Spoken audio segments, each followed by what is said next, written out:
Salutations everybody, VicMonado here, and welcome back to Let's Play Resident Evil 4 Nintendo Wii Edition. I remember I used to say that in that sequence of words. Last time we defeated Krauser, and today we're about 2 parts away actually of finishing off this game, by my estimation. So, it seems you killed Krauser too. How shall I return my appreciation? What are you talking about? I thought he was with you.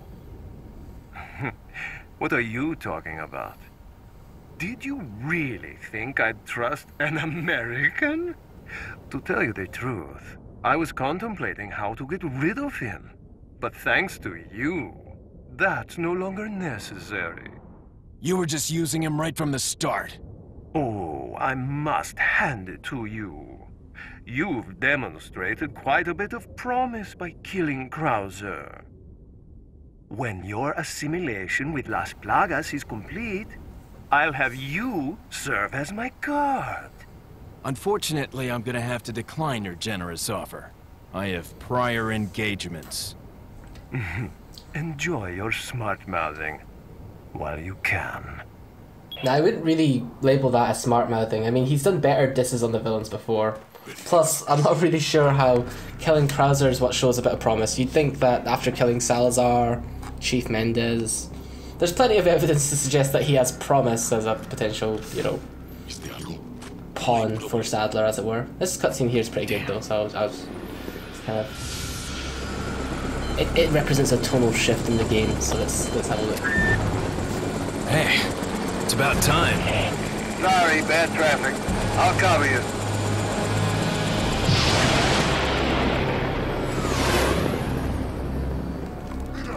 Llénalos de pólvora.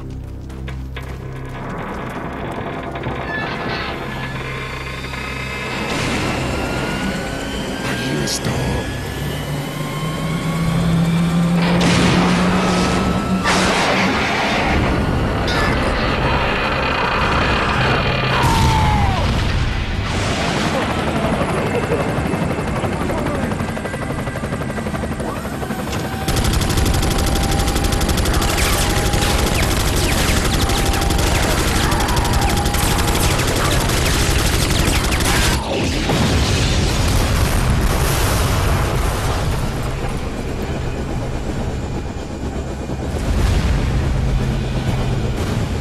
That's what I call backup. My name's Mike. You looking for firepower, you come to the right place.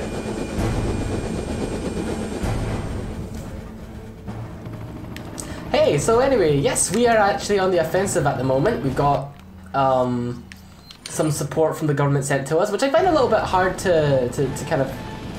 I find it hard to see how this came about, seeing as, you know, earlier on there's that cutscene where Leon tries to call for backup but then fails, you know, nothing receives. We've lost contact with Hunnigan since before we even entered the castle, so I really find it...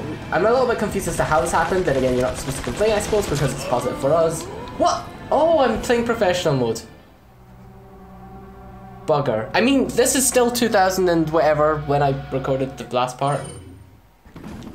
It also helps when I decide to actually heal up as well. I went and took a herb, took a free pronged green herb, so I should be alright. Should be able to survive at least one shot from that Gatling gun.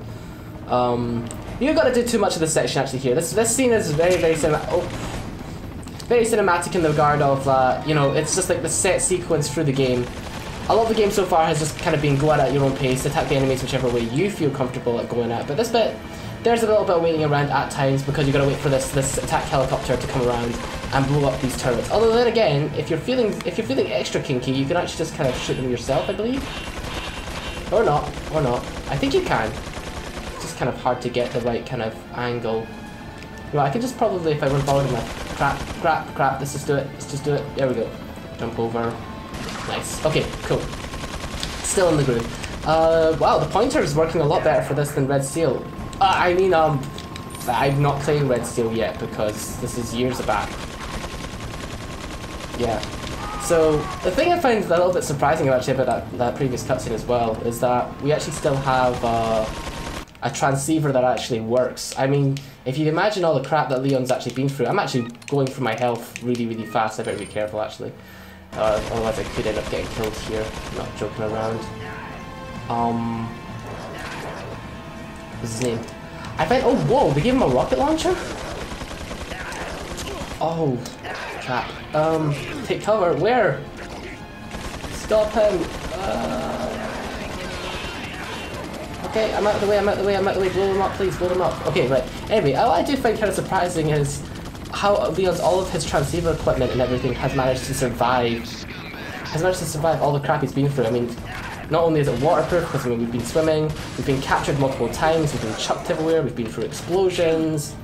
You know, that equipment is very good. So I'm guessing, like the rumor goes, you know, government-run technology really is like generations ahead of what we're actually given commercially. Especially when it comes to headphones and transceivers and stuff, because I mean, I don't know about you, but headphones and mics are like the most fragile electronics I've ever had. In general, I mean, you know.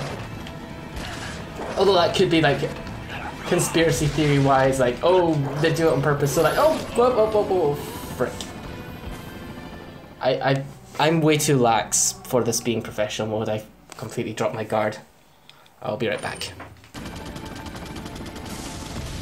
There we go. Okay, cool. This should be better now. Anyway, yeah, this is where the part of the film. This is part of the game where it starts to show that this is a different cutscene than what I played earlier. Where it starts to show its kind of B-movie sort of elements, you know, all coming into play. Okay, there's 2 cutscenes you trigger that makes them spawn. You know, this is the kind of the third act where the hero starts to make a comeback and he's got support and everything. You know, it's great. You know, this is a good, exciting part of the game. I'm really glad they put this in here because beforehand in this game, you're just never catching your breaks. Everything is always going well for the bad guys and stuff. So it's a good part of this game to actually, for once, have the support and be on the offensive fully. And you know, you feel like you're part of like a big battlefield now at the moment because it's just like everyone's dressed up as if like they're ready for a big war zone kind of era thing. And I mean, like, sort of like the combatants will look in the future Resident Evil games. You know, these are sort of the staple end game Ganado style enemies that will come out in pretty much every game preceding this, including 5 and 6. I'm more happy for it. I mean, you know, we now have armored pretty much bioweapon zombies, which is a switch because, you know, usually it's just more infected people. This is really difficult. I guess I'll just avoid that guy completely. Let's go down here. Every time there's gaps in his shots, I'm just going to avoid them. I'm not actually going to wait around until this guy's shooting out. I'm just going to go ahead and... Never mind, this is really, really bad. I'm in a bad situation. This is a bad thing. Crap. You know, I've kind of let my guard down, and I will admit I've kind of let my guard down partially because... Oh, crap. One thing I really don't get about the enemies here, actually, is their strategy here. Like, you have a helicopter attacking you, and you have one man. Like, don't you think you should maybe target the helicopter before going after this, like, lone guy? I mean, are we really that much of a threat? Right, okay. Let's take out the ranged people first. Because their support is their main asset. And there's an explosion coming, isn't there? I need to be ready for that. Let's get the shotgun out.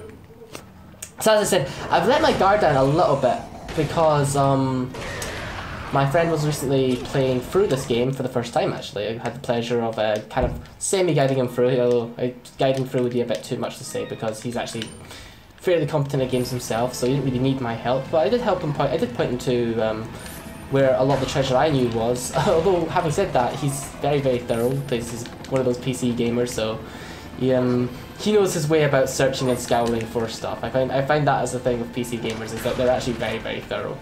So, in general. I suppose it just depends on the type of games you're into, but he's very thorough, basically. So he found some treasures I didn't even know of, but I was pretty happy when I was able to kind of point out things that he was going to perhaps miss as well, so... But yeah, he enjoyed the game. I was playing in normal mode, so it was much more easier than this. Although, I guess the thing it had against it, though, was when we were playing through it on the... I believe the HD version, but it was the version that you get on Steam. So it's not the first initial PC release of Resident Evil 4, but it's like the second one. So the graphics are better and stuff, and it's got pretty much all the features that came with the PS3 re-release of this game. This game's pretty much been re-released to almost every generation preceding it, actually, in all honesty. I guess if you count Steam as current gen. Because I guess computers will always be current gen in a way. It's not the same way as with consoles, but yeah, it was fairly good. Oh, the handicap though is the control. what's his name? It just isn't quite as sharp as I'm getting so much hit. I need to be a lot. I don't actually know what I'm doing wrong here. I just need to be a bit more active. But I feel like if you're moving constantly, archers can't normally hit you. Ow! Hey! Phew! Ooh, sorry. Sneeze. Hay fever problem. High pollen count this time of year, and I can't really escape that.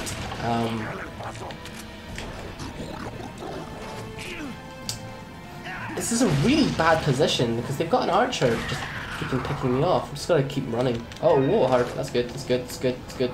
Just direct them back here to where the archer probably can't hit me. But yeah, pollen count's annoying as crap.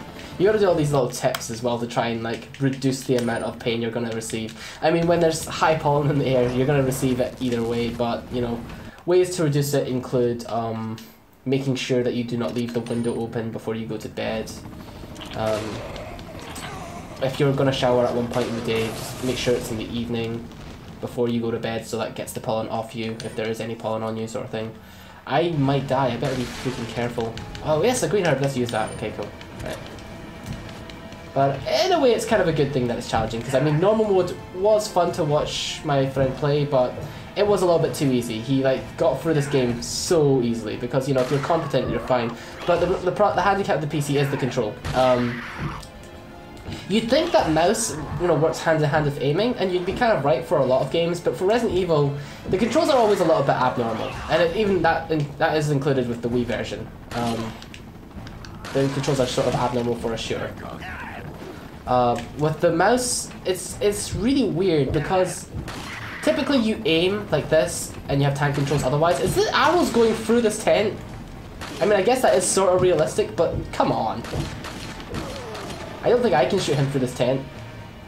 Right, where's that archer? Right, I'm gonna get you. He's the one that's causing me the most trouble at the moment. Always take out the ranged people first. There's a pro tip for you.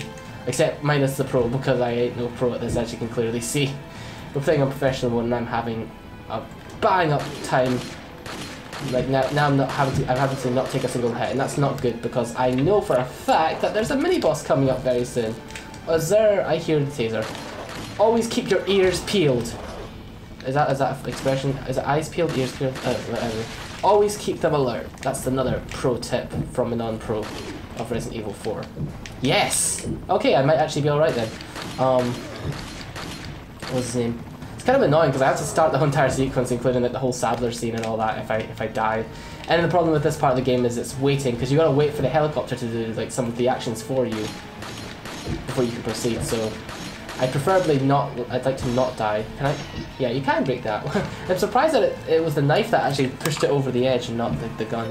But yeah, problem with the mouse controls though overall is that the sensitivities, there's something really weird. It's hard to describe unless you're actually playing it, but there is a weird jankiness to the frick. There's a weird jankiness to the mouse controls, and typically, right now, I'll demonstrate in just a second after I kill this guy. In Resident Evil, I have tank controls right now. I have a pointer here, but no matter how much I point out of the screen when I'm tanking control, it doesn't affect, you know, the camera perspective. Look, if I point left and right, it's not affecting the camera at all. That is not the case for the, whoa! That is not the case for the PC version. For some reason, if you move the mouse left and right, you can look to the side of Leon when you're not actually aiming, and it's actually a little bit disorientating, and the mouse controls are a little bit off and a bit wobbly. It's weird. It's like it's got this weird stabilization thing. It's not too sensitive, because typically you might think that, oh, is it just too sensitive or just too insensitive? It's not. There's this weird sort of padding, this weird kind of shakiness to it, and maybe it's on purpose. Maybe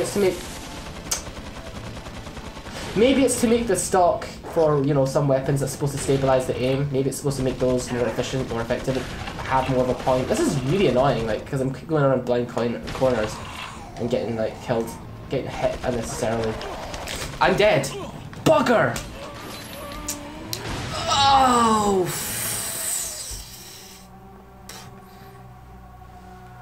This is genuinely really hard. I can't actually believe how hard I'm having, how much trouble I'm having with this. This is where you grab your drink, except I already drank all my drink. Oh, is that you there, Krauser? Yep. Who are you?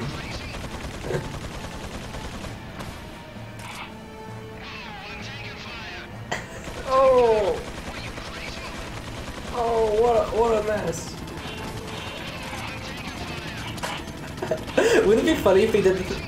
Wouldn't it be funny if the helicopter did what, like, Lewis does and shoots you if you if you do too much damage to him?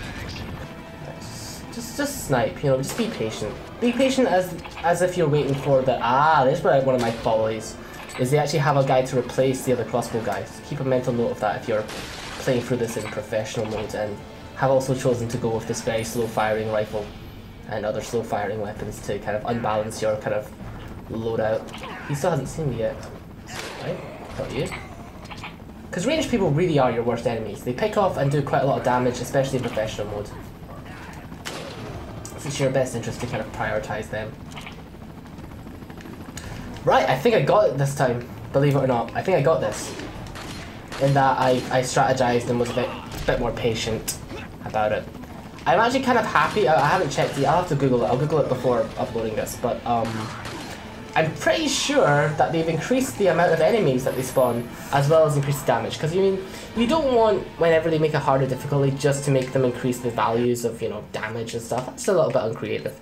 I'd much rather they were a bit kind of, you know, hey, let's improve the AI of the enemy. You know, let's improve where we choose to spawn them. Let's be a bit more kind of strategic with that. You know, that's a bit more kind of creative in my taste anyway.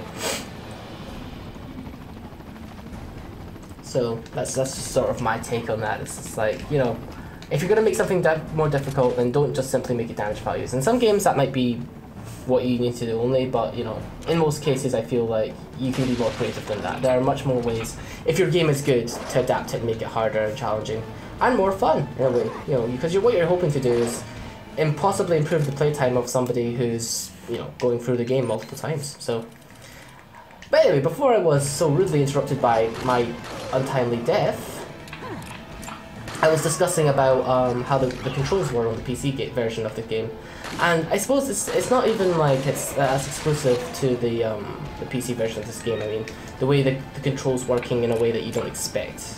In that, you know, you'd think that this is a you know, like as a game on the Wii that's a shooter, as it were, you know, partially a shooter, you know, as opposed to just survival horror.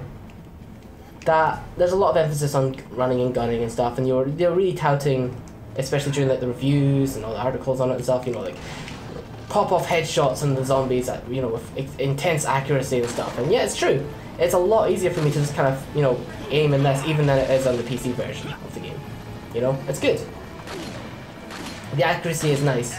But what is really strange is the lack of customization in terms of control, in that you always go into this running mode, then there's a gun mode like this where I'm holding the gun up, and then you shoot. But you know, you'd expect kind of to aim with the A button, and you know, the Wii's got a nice little trigger button that's shaped like a trigger, you know?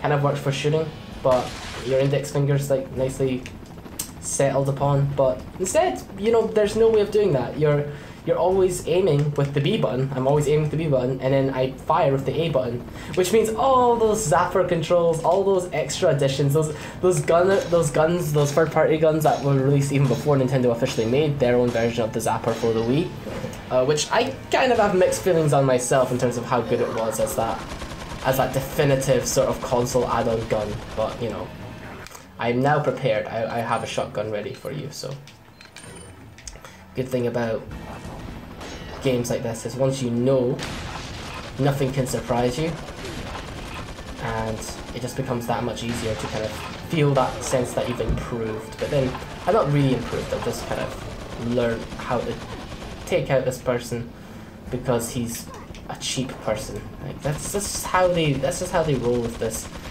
Especially in professional mode, it's just like one hit is dire, so when you have something that's just around the corner that you have like a split second to react to, and a shield is so hard to destroy if you don't have the right weapon equipped to. If this was Resident Evil 5, it would be extra trollish, because remember, there's no proper pausing in Resident Evil 5. It just kind of goes straight to, you have a 9-grid opening, 9-grid storage, semi-pause menu. I'm not even sure I'd call it a pause menu, just loadout menu, I guess. I better actually get out of fire because I think I'm actually in range for one of the miniguns. Nope, I'm not dying, haha, nah. Nah, let's not die. Because otherwise this will never get done. I'm already, oh. I'm already like over 20 minutes into this recording, but I'm only gonna like show, what, maybe like, what, 5? You be the judge. I'm not actually sure how far away from the video at the moment, but thank you very much, Mike. You know, it's actually, that's one improvement of actually me playing this with headphones on. It's actually, I made out that his name is Mike straight away here with the headphones on. The kind of speaker system with the helicopter doesn't really make it easier for me to pick out what he's saying, you know. So it's kind of nice that he's not given really complex phrases or a lot of dialogue. He just has really simple lines like, yeah, swipe and clean, yeah. You just feel like having like this big kind of ovation with him, just like, yeah, man, just broing it out with this guy in a helicopter. He has a much easier job at this point in time because we're just like doing all the busy work, as it were. But still, I mean, they're trying to be semi-covert, I suppose, but I'm wondering why they couldn't just send us a bit more than just one helicopter. I mean, this is enough. We're gonna still be fine. Where's you? Oh, you're all the way over there. Right, okay. I'm just gonna run past you. And you. Shh. Oh, I gotta be careful what I do here. What should I do? I reckon it should be safe here. Right. I reckon I stand here. He's not firing the minigun? Okay. I reckon I stand here and then I get the magnum out and I use that to finish him off. I'll just use the flash grenade to finish that Plagas head guy because I don't care. There we go. I can't even remember, way back when I was recording this, did I mention that those Plagas head like variations when they kind of grow out those little, when they grow out the Plagas at the top of the head, that they look exactly like a manga, like the monsters from a manga called Parasite. Like they are parasites just like Las Plagas, and they grow out and they have blades on them and stuff like that. And I'm just gonna cover. Dang, I didn't even see that guy. I guess one of them survived or another one came. I don't know. I can't remember. Can they also get shot by the minigun? I think they actually can, because this game is fairly fashion forward like that. Because that seems like a nice little touch they would have done. And that's cool. I do remember those guys do major damage even in professional mode, so I should be extra careful. Right, now let's see if I can just magnum them in. I'm probably gonna have to record this in 2 parts now because I just took too long to actually get past the sequence. And I mean that this is still gonna be 1 episode, but I mean yes. Oh, he's not dead? There we go. And I'll probably have to record this in 2 parts because people have just come into the house, so I'm probably gonna get interfered fairly soon. Lunch is coming up as well, so. See if I can get into here and get to the next save point at least before that happens. So you did talk about stuff. Because, you know, Resident Evil is still fairly relevant right now, actually, since, you know, E3 happened recently. I'm dropping all pretenses of that this is being recorded. Oh no! Oh no! It's always the bowman. Dropping pretenses that this was recorded years back when I actually did the last part of this episode of this series. I just kind of had that itch. I kind of had that kind of niggling feeling that, yeah, I want to finish this, you know. And truth be told, I have lost most of the assets that I used in terms of you know, for the end slate screens, you know, with the clicking buttons and stuff. Because back then I was really getting into that sort of thing. I really wanted to kind of make things look nice and presentable and stuff as like a semi-guide thing. I'm probably gonna die here, but I think that's a checkpoint, so it should be alright. I must immediately run to the left. I recommend immediately run to the left. Go for cover immediately for those guys.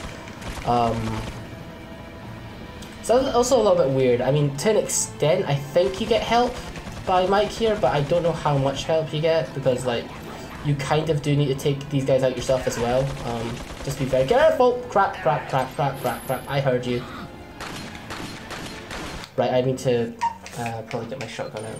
It's really nice that this max upgrade has got 100 bullets in its clip, and I still have ammo that I haven't used yet. So this is definitively the best shotgun in the game. I mean, I've already went over upgrades. I know before I even stopped doing this LP back then, but I probably stated it back then and state it again now. Shotgun, striker, the best one. Hey there! So this isn't being recorded a week later after what you just saw. Yeah, we're now in this section here. I've completely, because I'm lying, I don't actually know what I was saying before I cut up. What? But the whole point of covering behind the thing is for cover. So yeah, I will admit, I'll admit, the flow for this section of the game is a little bit, you know, for this part of the obstacle course, as it were. Oh wow, they kill their own guy, so they can team kill.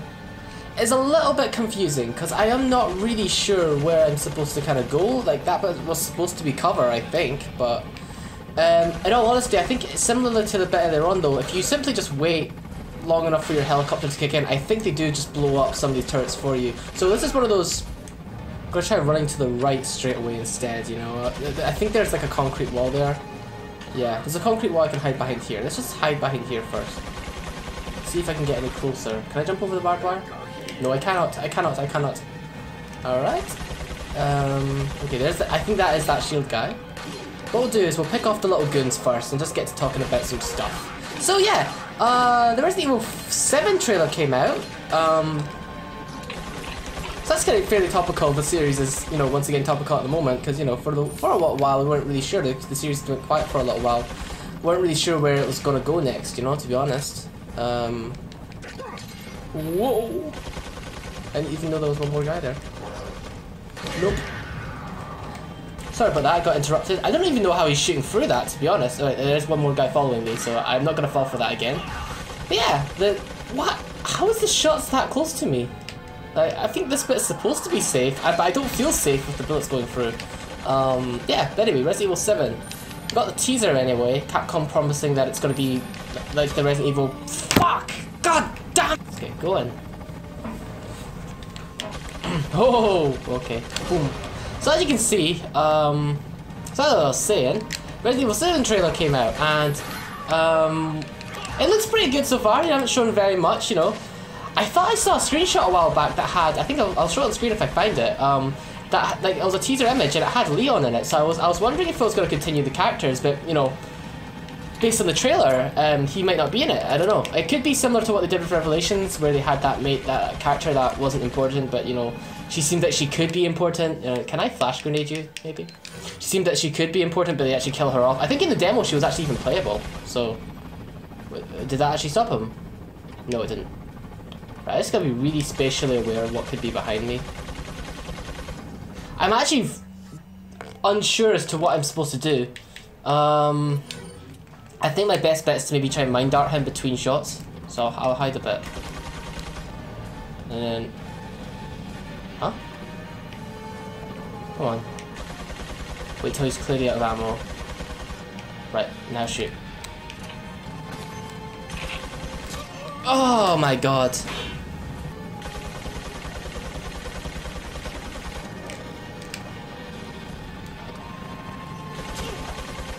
Whoa, I survived the Gatling gun shot. Yeah, I decided to go a different route this time. Holy shit. Do I have a herb? I will actually eat it now. If that being the case. Because I think I've actually managed to get a bit closer to the Gatling gun guy. I think this might have been what they intended. I don't know. It's really hard to tell what they intended with this section. They kind of made this bit a lot more kind of free and open as to where you... Whoa! What the fuck? A lot more free and open as to where you can go. So I'm not really sure if there's like a preferred route, like the way to minimize damage. Holy shit. Can I? Yep. Duck, duck, duck. No, okay, there's no one there anyway. Wait, he can't even see me. That's good, that's good. Right, just make sure no one's coming up from behind. Alright, that guy there is dead meat. So anyway, based on the trailer, it looked pretty good. Looks a bit more like your modern horror kind of flick, you know, with like first person perspective most of all. Whoa, okay, that really is bulletproof to even snipers. Moment? Yeah, it really looks like it is like that, and the way that the character could be unimportant, the one from the opening, but I don't know. Also kind of reminds me a bit like the introduction from The Evil Within, in which like it doesn't look like things are going to go to shit, but things go to shit pretty damn fast, you know, so looks pretty good in that respect. And I think it might be a good option for them to start fresh, maybe even just like, you know, maybe have the veteran characters come in eventually at some point, but no, you don't really have to play them. It's the same sort of reason as to why Hideo Kojima made it so that you couldn't play Snake in Metal Gear Solid 2. Why isn't this guy killable? Oh, there we go. Right. It's the same sort of reason as to why Hideo Kojima didn't make Snake playable in Metal Gear Solid 2, because he wanted Snake to be more of that badass character that could do things that the player just simply could not do, you know? Alright, I think the turret's there, so...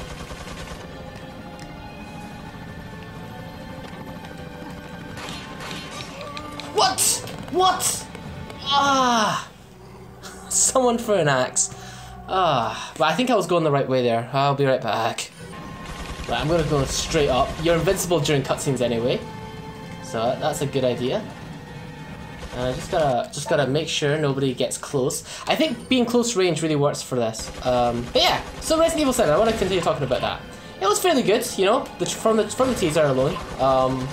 Some little nods to the old games. It looks like it's really trying to separate itself from the old game. But the reason I think that it would be good to keep the classes separate isn't just because of that Metal Gear Solid sort of effect, but also because, you know, they've tried many times to try and, you know, take Resident Evil back to its roots and make it more isolating. And, you know, Revelations was a very good, like, a valiant effort to do something like that. The issue, though, you know, and I think people mentioned this especially with 2, was that it's hard to feel any sort of kind of... You can feel tense, you can feel like the environment is tense, that situations on screen are pretty, you know, perilous and, you know, threatening, but that's not only part of the horror, you know, the atmosphere has to also be there, and the atmosphere is kind of there, but you don't feel it to the fullest extent due to the fact that the characters you play as are all superhuman in their abilities, and there's very little chance to die. Modern horror games have gotten really, really good at disempowering the— oh my freaking god, why would you fire that thing so close? Shit! Yeah, it worked for him anyway. I've got grenades too, so I'm just gonna go around this corner here and just be like, oh, oh.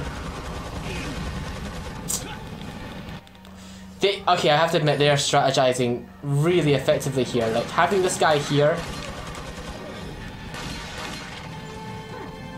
Nope. Right, you're not gonna get me twice with that same sort of technique. You gotta freshen up your attack pattern. Yes. Yes, yes, yes. Stop shooting. Thank you. Right, so the name of this area is to hit those 2 switches. Oh my god, there's another Gatling gun in there. But it's empty! It's empty! Look, it's not even got— oh, and now there's a guy there. In the cutscene there was no guy there. Oh my gosh, so much stuff having to be off screen. I missed this. Oh, jeez. Why isn't he getting killed by the storm of bullets that are just like coming in from the right? You should totally die from that. Oh, never mind. Okay. Right. Oh no. No, no, no, no, no, no! Ooh, that was close. Right. We're not losing. Even though my life is like really, really bad at the moment. I think I picked up a lucky herb drop last life. Can I just kill all the little guns? They're coordinating surprisingly effectively at the moment. With enough mix-up, like, I didn't even know he was there. Like, where are they even coming from at this point? Alright. I just want to take out the turrets, but oh my god, there's another freaking dynamite guy. Are you insane? Really? There we go, come on. Please tell me that's the last of you guys for now. I need to just kill this turret guy. I hear— oh, I heard you! I heard you coming! Ah, god. This is gonna be a pretty long one. Now I do believe it might be possible to man the Gatling guns, but I'm just gonna be really careful. Whoop! Bye. I'm just gonna be really careful not to screw this up, because right now I'm on a bit of a roll. But yeah, in 7, it might have been— it would be nice if they mix out from Revelations, because the thing is that we don't really get a sense that the characters that we're seeing can die. They kind of did it with that character they added in for the trailers, the teasers, the demos for Revelations, but you know what I mean. It kind of makes you kind of wonder what would have happened to the series if they had went through what they were possibly like intending with 5, in that they were considering to kill off Jill during that storyline. There was like a chance of her permadeathing, as it were. Guys, that Gatling gun's in a really good position.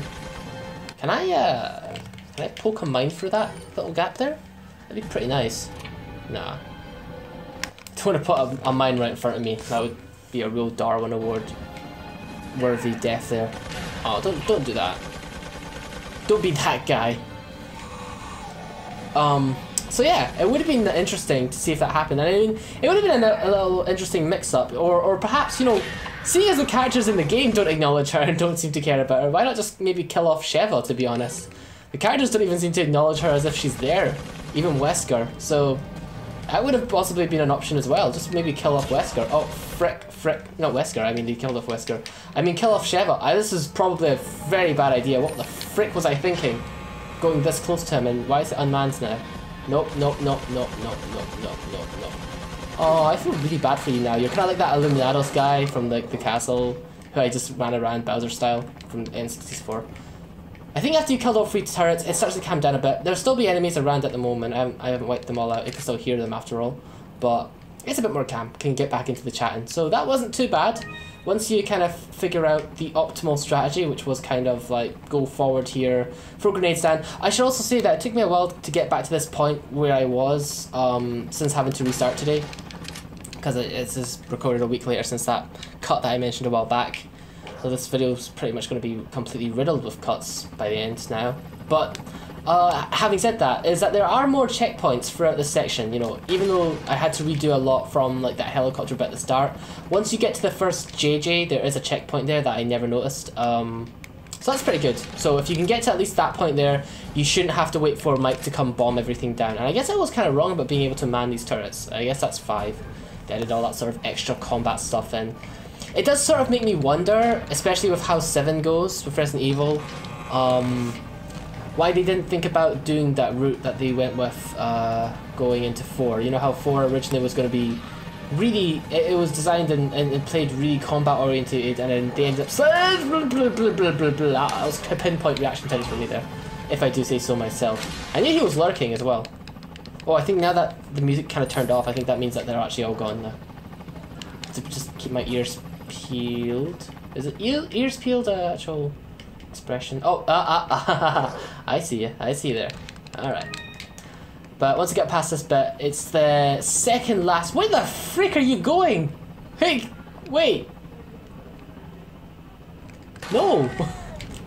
I'm right here. Right. I wonder why they didn't do what they did with Resident Evil 4. You know how like that action-oriented build of Resident Evil 4 split off into Devil May Cry because it was very combat-oriented, and they seem really sort of, you know, fixated on making the action more cinematic and more, you know, more combat and melee-based as well within the later installments of Resident Evil. So I wonder, you know, if they ever consider just splitting it off again and like, you know, having a spin-off one that's purely horror and then one that's purely action-based again. I mean, I guess you can maybe count Umbrella Corps or you know, that new Unity-based one, or Operation Raccoon City, but I'm not even sure those. I don't think those was those weren't made by the same sort of. They weren't like directly made by Capcom, were they? So I guess they kind of, but don't count at the same time. You know, we don't really know what Capcom would have had up their sleeves if they made a full-fledged one, or maybe that would have been something like Mercenaries.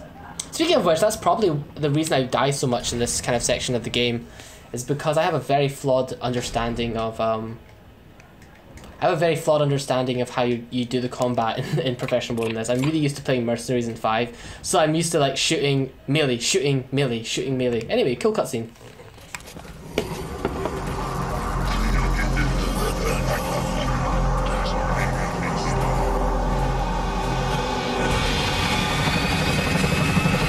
Take cover!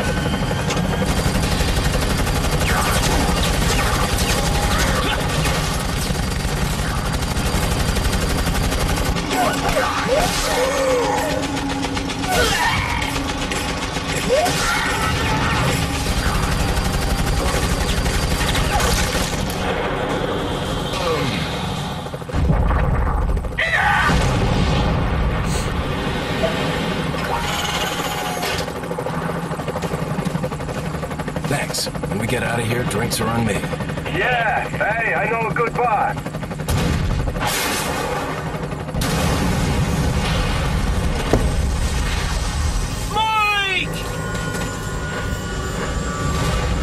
Oh, the retirement joke. you think I'd be too low to make that joke? But just mentioning it alone is probably puts me in shame. I'll make sure you're the next to go, Saddler. Gotta be a bit strategic here. What if... They do a lot of damage though in professional mode, I forget about that because...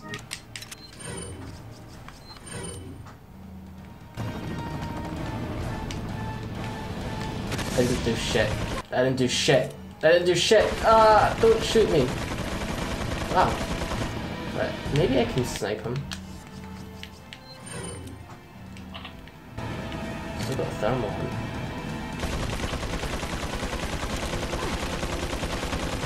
Right, can I see your head? What?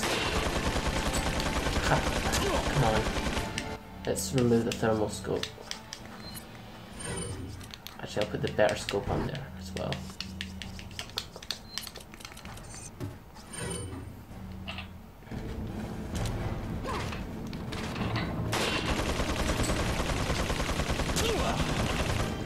I'm winning this fight.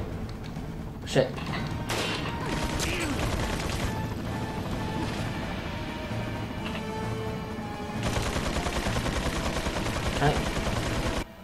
Can I do something about you, please? Oh, hey, wait, I've got a mine launcher. Why not I just...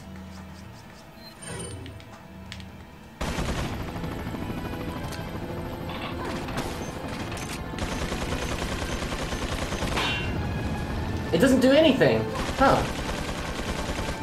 Wow. Hey, Mike. Mike, you wanna... Yeah. I'll leave you up.